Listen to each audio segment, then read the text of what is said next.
Hello, it's Richard Haggerty here. Look, a lot of smokers are really concerned, and understandably so, and about how they're going to quit smoking and the cravings that they have, and these kind of like urges that they have to quit smoking. And a common question is, will these urges ever go away? I've been smoking for so long.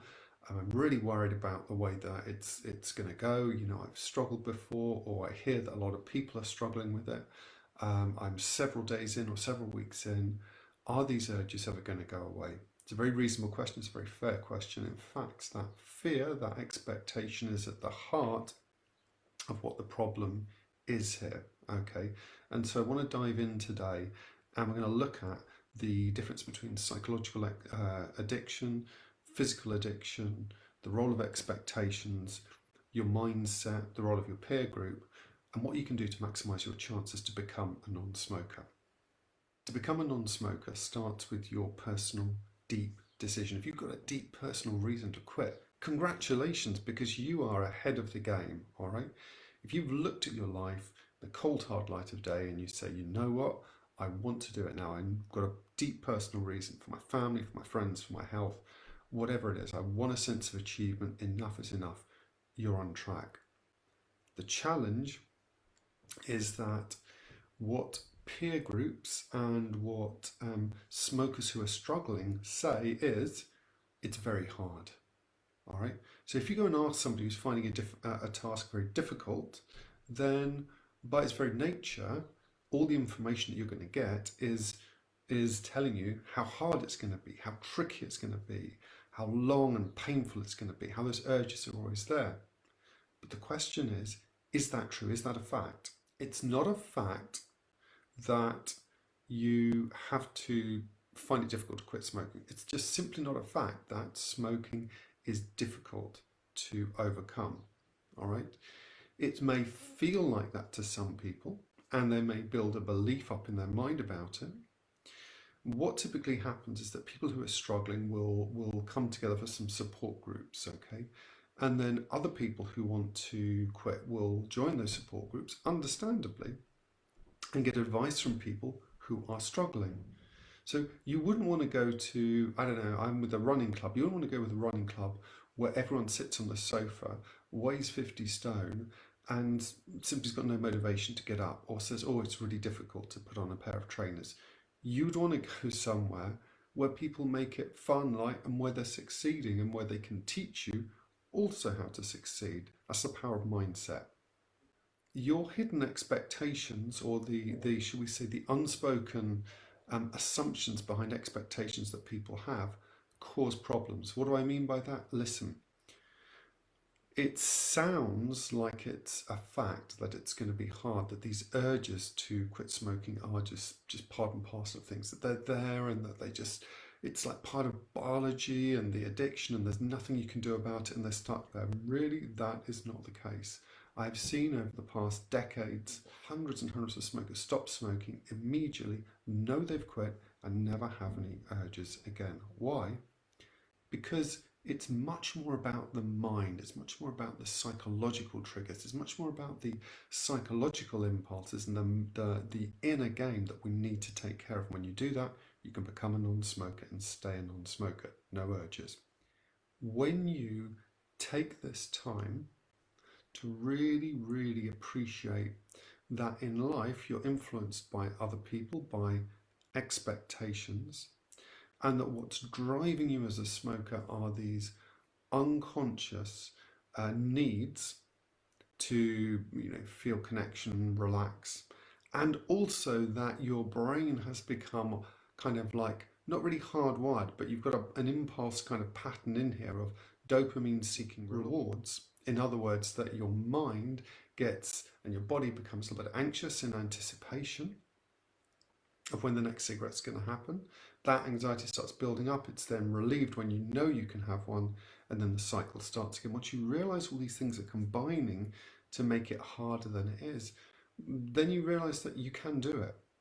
One of the secrets of quitting is to change the expectations. That's why consulting a stop smoking expert can be so helpful, because they can help you leverage your personal motivation build up that motivation and start to amplify your belief that you can do it. You see, once you've got motivation and belief, that ultimately is going to trump the worry that you have about urges to smoke. All right, so becoming a non-smoker means leveraging personal motivation and belief and building that up so it snowballs, so it's much more powerful than the original concerns. Okay, and you're not going to be able to do that by people who tell you, oh, I'll be praying for you. Oh, it never goes away. Oh, it's always hard. Oh, just distract yourself all the time. Those conscious mind strategies are limited. You want to go with someone who can help you work with your unconscious to make change automatic.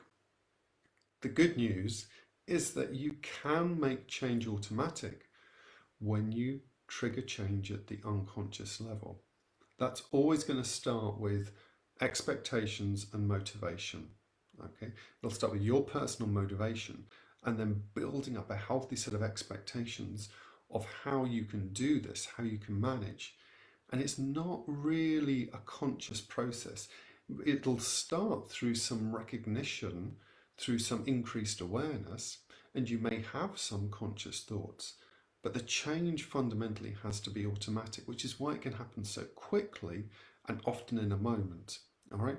Typically during sessions when I'm working with people, very, very quickly, they'll suddenly say, look, I just know, I just know now I'm going to be okay. I've just got no urge to smoke. And at that point, there's no urges, you've quit, you are a non-smoker.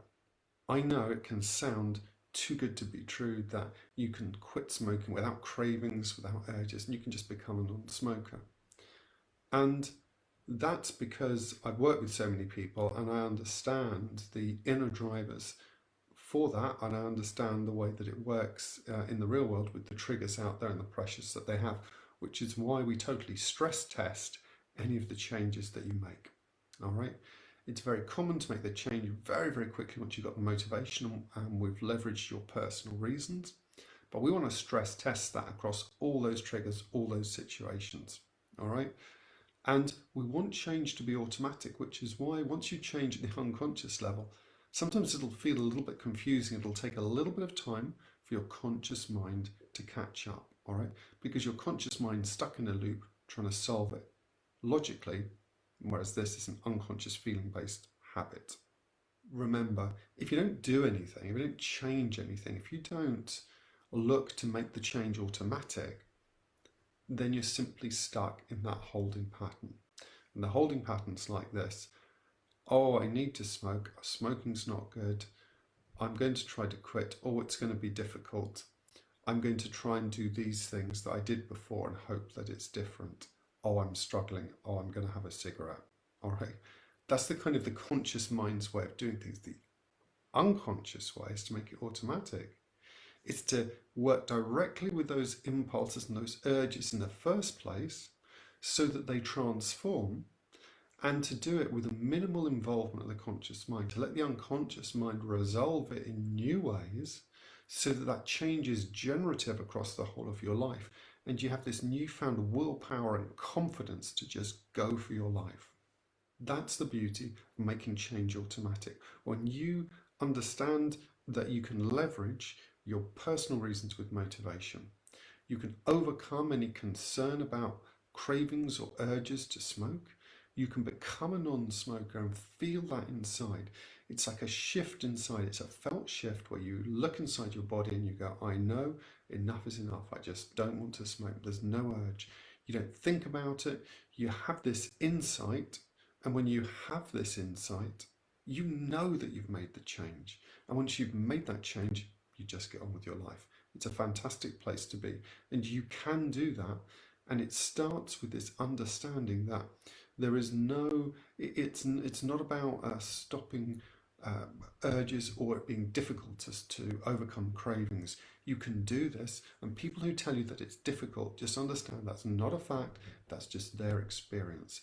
When you have the right support, you can quit smoking, become a non-smoker, and do that easily now.